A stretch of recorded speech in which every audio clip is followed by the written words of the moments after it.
So this is a Democrat hoax that never ends. You know, it reminds me a little of the Kennedy situation. We gave him everything over and over again, more and more and more, and nobody's ever satisfied. From what I understand, I could check, but from what I understand, thousands of pages of documents have been given.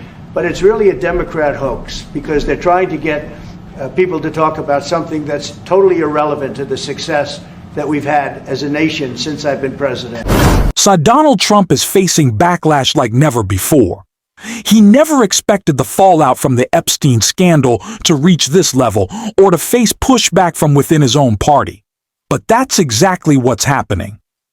Some Republican members of Congress have now joined Democrats in demanding transparency on the Epstein files, both inside and outside of Congress.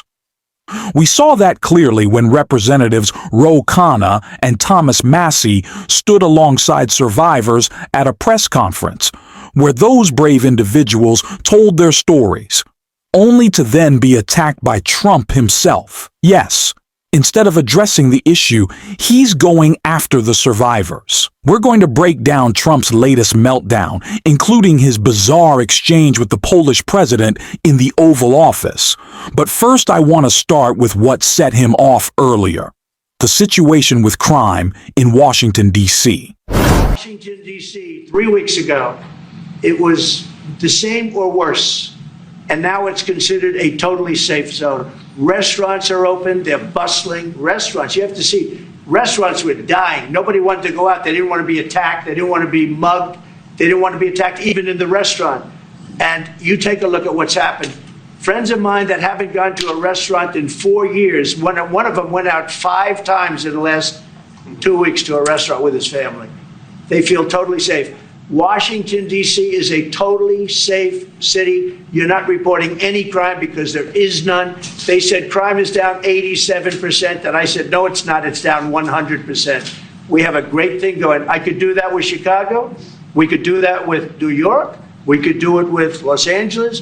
So we're making a determination now. Do we go to Chicago, or do we go to a place like New Orleans, where we have a great governor, Jeff Landry, who wants us to come in and straighten out a very nice section of this country that's become quite tough, quite bad.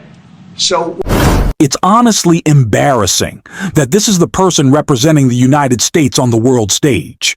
At a moment when Donald Trump looks weaker than ever, unable to rally Republicans in Congress to block the discharge petition that could force the release of the Epstein files, he tried to put on a tough guy act. He claimed he's the one stopping crime, even while facing serious legal troubles himself. And the rambling didn't stop there.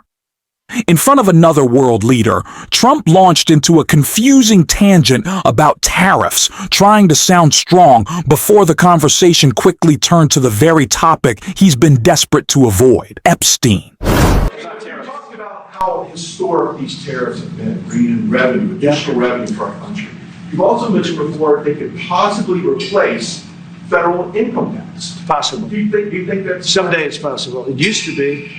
So if you go back to 1913 is when they ended tariffs. We were the richest ever from 1850. It was all tariffs. We didn't have income taxes. From 1850 to 1913. In the 1887s, about 1887, they had the Great National Tariff Act. And it was a group of people that got together because our country was so rich, they didn't know what to do with the money. We had so much money. They didn't know what to do. It was a group of very prominent people that were set up to hand out money to everybody because we were the richest we ever were. Proportionately, we were in 1887, around that time, even in 1913. We ended them in 1913. How did that work out? And then we went to the income tax system, and then we had the Depression. And by the way, a lot of people try and say that, oh, tariffs with the Depression. No, they ended in 1913, and then we went to income tax, and then in 1929 you had the Depression. They did try and bring it back in 1931-32, but the Depression had long started, and this poor, beautiful nation was gone.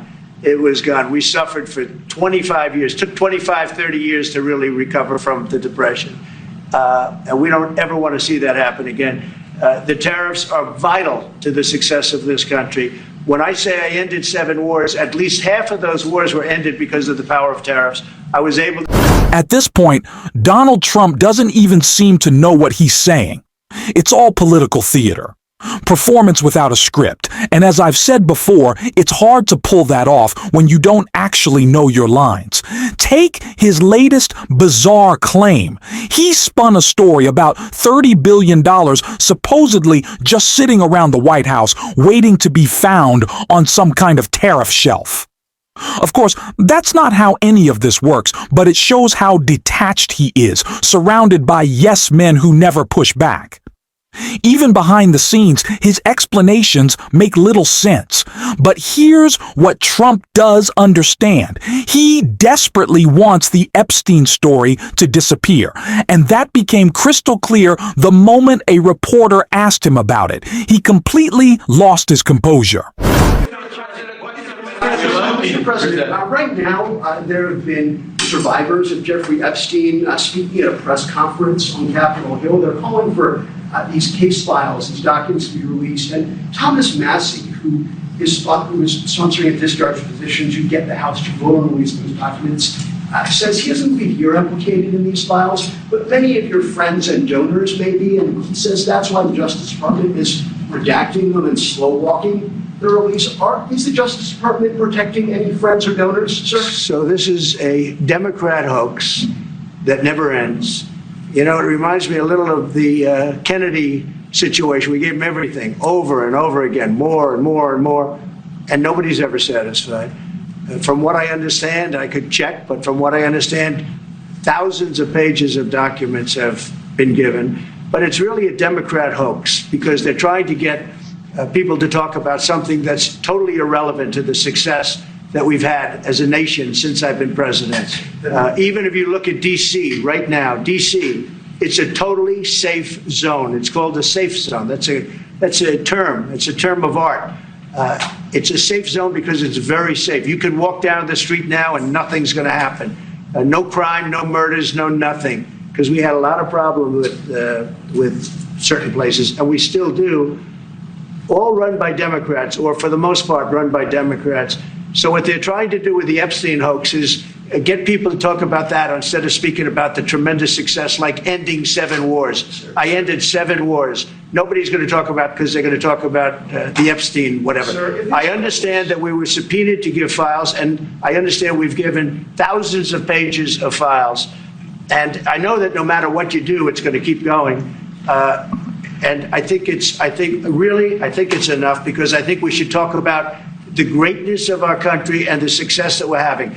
I think we're probably having, according to what I read, even from 2 people in this room, we're having the most successful 8 months of any president ever.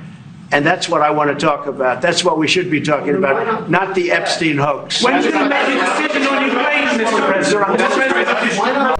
Thanks for watching this video, and if you want to support this work, hit that subscribe button, give this video a like, and drop a blue heart in the comments. And until next time, I will see you soon.